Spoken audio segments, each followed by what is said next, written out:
All right, welcome to another video. Today we're going to talk about migration.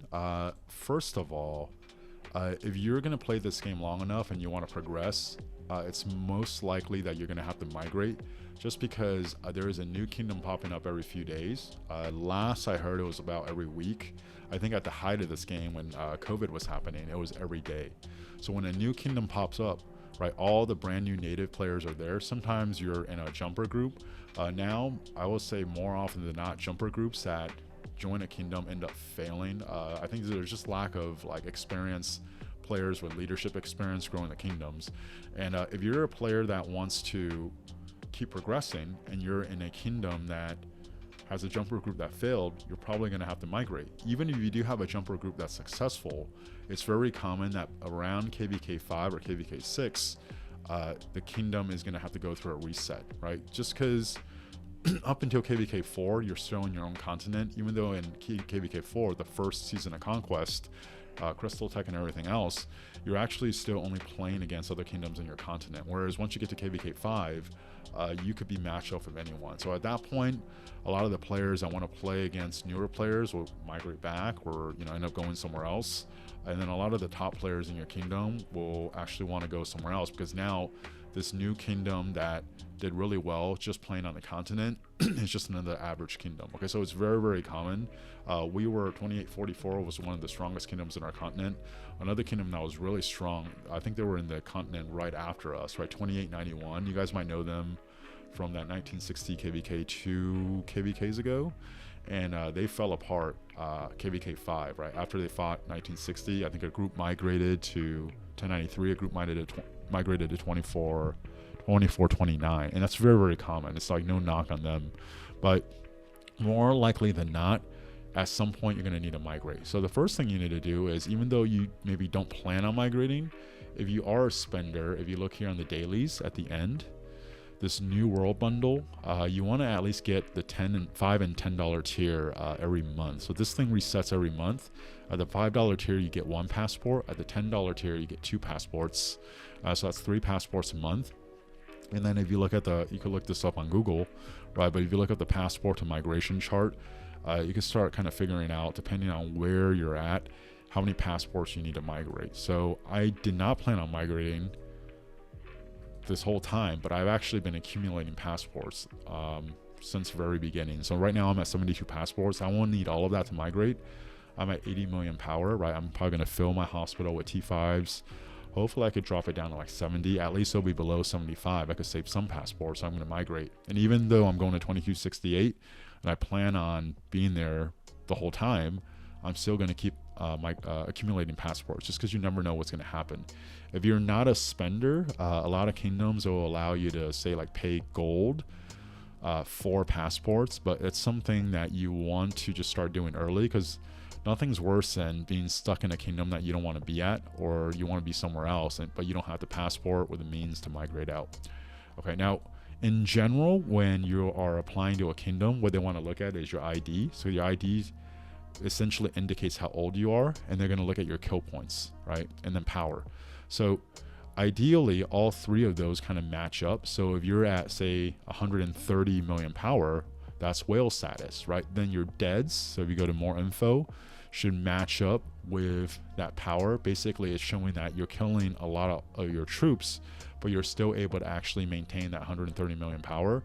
That means that you're contributing and you're not just being very fluffy and overweight because you didn't kill your troops, right? Because if you had to kill your troops and then train them back up, then you probably are a level of spend consistently KVK where you're contributing to the kingdom. Whereas if you don't kill troops and you have a high power, then you're just essentially avoiding killing troops. You could be a low spend that accumulate that power over time.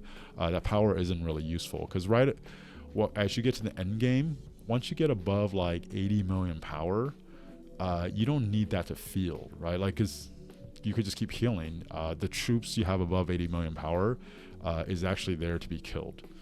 Now, your kill point to your ID is very important because that ID shows how old your account is, so how many KVKs you got to play in. And then based on how many KVK you played in, your kill point will indicate about how active you are. Obviously, this is just a report or a number. There's a lot of ways to fluff that, but when a lot of the numbers match up, usually there's like pretty high confidence that this player is a fighter, this player is a contributor, and they're willing to take you. Okay, so if you go on to like the Rise of Kingdoms Facebook page, there's different Discord channels, like migration Discord channels. You can look at kingdoms that are recruiting. All of them are going to say they're looking for fighters, they're active, they're doing this and that. Right, it's important to actually dig a little bit deeper. Maybe talk to the migration officer, kind of get a feel for what they're like. You can actually over here, right? If I zoom out, click this little globe, click G. Right, you can actually start searching for the kingdoms you want. So, for example, I'm going to 2268. So if you go to 2268, and they're currently in KVK, right? But if you look them up, you can start gathering some information about them. Most kingdoms, especially the bigger ones, will have a reputation about them. If a kingdom doesn't have a good reputation, it's usually there for a reason. Even if everything seems fine, personally, I would ignore it, because sometimes it's hard to see problems from the outside. But if there is that reputation, usually it's an indication of something that's going on, right? So usually when you go here, right? So right now I'm in 2268. If you go to like the center where what is this thing called? The Lost Temple, you can see the main alliance. And then when you click this, you could actually check out usually the main alliance. Most kingdoms now are probably like a 1 alliance kingdom. So there's some that are 2, and there's very few that are bigger than 2, right? And as you check their power and stuff, you could kind of get an idea of what the player is like. So if there is something where your stats that don't match up to what they want, but there's context, when you say apply to that kingdom, usually they'll have like a kingdom Discord you could apply to. It's like a generic form. I also recommend shooting a message to the migration officer. Migration officers, if they're heavily involved, they would actually like to hear from you, because that's a lot more, it's a lot easier to gauge this person who's applying as opposed to just a generic form. So for example, I got in, but if I didn't get in, they're like, why is your dead so low? I could be like, well, this last KVK, I got 2.1 million deads, right? That's KVK 6. The one before, I only got 400,000. I thought the fight was going to go a lot longer, but our ally just gave up after the first zone, so we didn't really have much fighting even as past 7 open, and there was no Kingsland fight, so we didn't get to kill a lot of troops. So if you can at least prove that the most recent KVK you're contributing, sometimes they're willing to overlook that. So if you open this main page, or this window, right, when you press escape on the computer, go to season retrospect, you can actually pull up what you just did recently. And it's annoying, I wish you could skip this, but it'll kind of tell you just some useless information. And then when you open it up, right, you can see how many kills you have. So 46 million, especially at the end game for like a very high seed, that's not that many kills. That's probably about like almost 900 million kill points. But you can see it's actually more than 99% of the other governors. So for our KVK, because it was very one-sided, especially in Kingsland, even though I only got 46 million kills, I ended up second in our camp, which is 3 AC kingdoms, and also second in our kingdom. So the top and the second was from our kingdom out of 3 camps. And it is what it is, right? So when they see it, maybe they think, hey, your KP is low, but okay, the context matters and it kind of checks out. Sometimes they're willing to accept you. What you don't want to do is oversell yourself, because the resume ultimately is a reflection of where you're at. But if you oversell yourself and get to the kingdom, there's going to be a certain expectation. And when you don't perform, one, it's going to leave a bitter taste in other people's mouth. But also it's not going to be enjoyable, right? You actually want to sell yourself well, projecting exactly where you're at. And then they could decide whether they want to accept you or not. Just because someone doesn't accept you doesn't mean there's necessarily anything wrong. You would rather go to a kingdom that sees your value and then accepts you for you portraying exactly where you're at, and you can actually grow with that kingdom. Also, it's important that when you go to a kingdom, you go to a kingdom that fits you, that where you could get some kind of a challenge, right? Because if you're always playing on easy mode, at some point it's going to be boring, right? So if you say move down to a C seed and you're a whale, Maybe you want to join leadership. Maybe you want to help grow the kingdom. Maybe you want to help train the players so they fight better, right? There's always a challenge you could take on.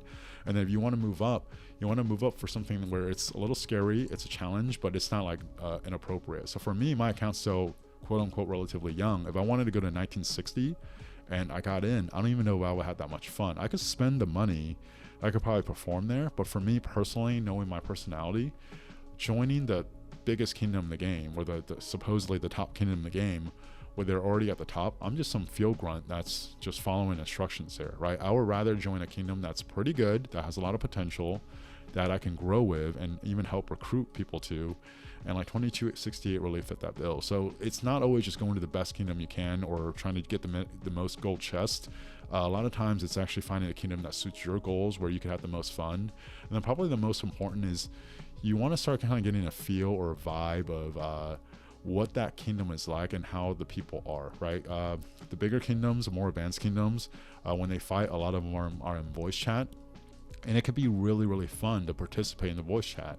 And if you don't have fun in the voice chat, where you don't feel like you are comfortable talking and contributing and being in the voice chat, maybe that kingdom isn't for you. You want to find one where you have friends. So I threw out a lot of information, right? But just know, if the takeaway is, at some point, if you play long enough and you want to keep advancing your account, you're probably going to migrate. Either you're migrating back to an earlier KVK, just because you like to play that earlier, you like to play the early game, or you're going to migrate to go to a higher or lower C, just because your current kingdom, the one that you started out as a native, probably isn't going to be the kingdom you stayed at long term. So you want to accumulate passports early and consistently, either buy them with gold if your kingdom has that, or if you spend, you want to buy the $5 and $10 tier. And from there, your KP relative to your ID and your dead is very important. You want to get those KP and the deads the right way, right? You want to fill rallies and garrisons, not just take rallies and get zeroed.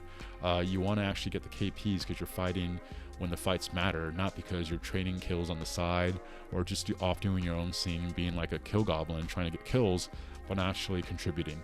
Even though your new kingdom might not know that you're doing that, and that's how you got your stats, but once you get in, they see you doing it, you can project a certain thing. By the end of the day, how you actually perform is how you perform. So if you watched all the way to the end, please like and subscribe to the channel. Also, I do have a second channel talking about mentoring, and I'll post the screenshot for that after this. But again, thank you guys for watching, and I hope you have a good day.